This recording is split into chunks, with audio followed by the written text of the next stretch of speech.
Guys, सो हमारा second video है pronunciation की सीरीज का। आज हम चार बहुत कॉमन वर्ड्स की बात करेंगे इसमें। सो फर्स्ट वर्ड है TOMB। TOMB क्या होता है? बेसिकली हिंदी इज मजार। We pronounce it as tomb. ठीक है, we do not pronounce it as tomb. बा की आवाज नहीं आती है, we pronounce it as tomb. यहाँ पे एक बहुत बेसिक सी चीज आप लोग याद रख सकते हैं। अगर आप किसी भी ऐसे वर्ड में गलती करते हैं, जब भी इंग्लिश में लास्ट में M और B आता है तो B की आवाज गायब हो जाती है। ये आपको स्पोकन इंग्लिश में बहुत ज्यादा ध्यान रखना पड़ेगा। किसी भी ऐसे शब्द में जहां पे लास्ट में M और B आता है तो B becomes silent। For example bomb, हम इसको बॉम्ब नहीं कहते, हम इसको बॉम्ब कहते हैं। इसी तरह से टूम, हम इसको टूम्ब नहीं कहते, हम इसे टूम कहते हैं।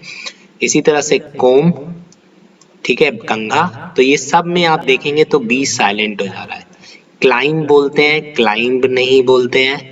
सो ये एक बहुत कॉमन रूल है। ये रूल आप किसी भी वर्ड पे अप्लाई कर सकते हैं। अगर हमारे वर्ड के लास्ट में M और B आ रहा है तो B की आवाज हो जाती है गायब। We pronounce it as tomb, we can not pronounce it as tomb, right? So हमारा फर्स्ट वर्ड था tomb. Let's move on to the second word.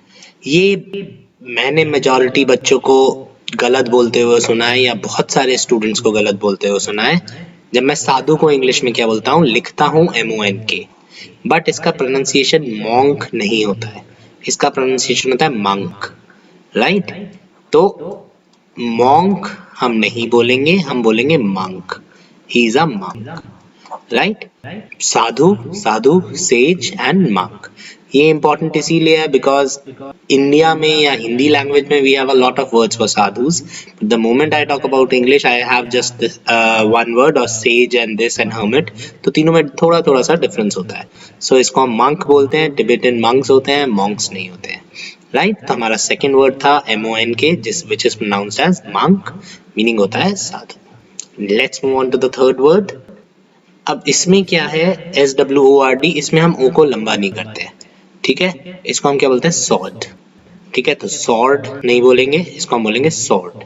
तो इसको हम O को लंबा नहीं करते हैं, WO को हम लंबा नहीं करते हैं, तो it is pronounced as sword. इसका मीनिंग आपको दिख ही रहा है, तलवार।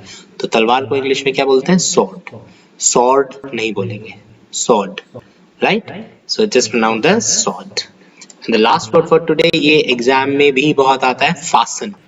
तो फास्टन नहीं है, सबसे पहले तो FASTEN को बोलते हैं फासन, ठीक है? Fasten your seat belt. आप अभी यूट्यूब पे देखिएगा एयर से कोई एयर होस्टेस का या किसी फ्लाइंग अटेंडेंट का वीडियो की क्या क्या प्रिकॉशंस होते हैं आपको फ्लाइंग से पहले, तो बोलते हैं कि सीट बेल्ट, कमर की पेटी बांध दीजिए, जिसको इंग्लिश में बोलते हैं fasten your seat belts, right? तो it is pronounced as fasten.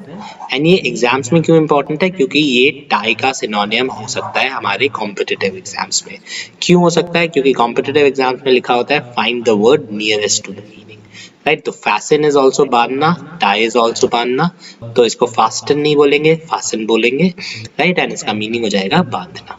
So guys, ये चार वर्ड्स थे जो मैं आज आपसे डिस्कस करना चाहता था, जो कि बहुत ज्यादा एग्जाम्स में, बेसिकली स्पोकन इंग्लिश में, सॉरी, बहुत ज्यादा यूज होते हैं। Thank you guys.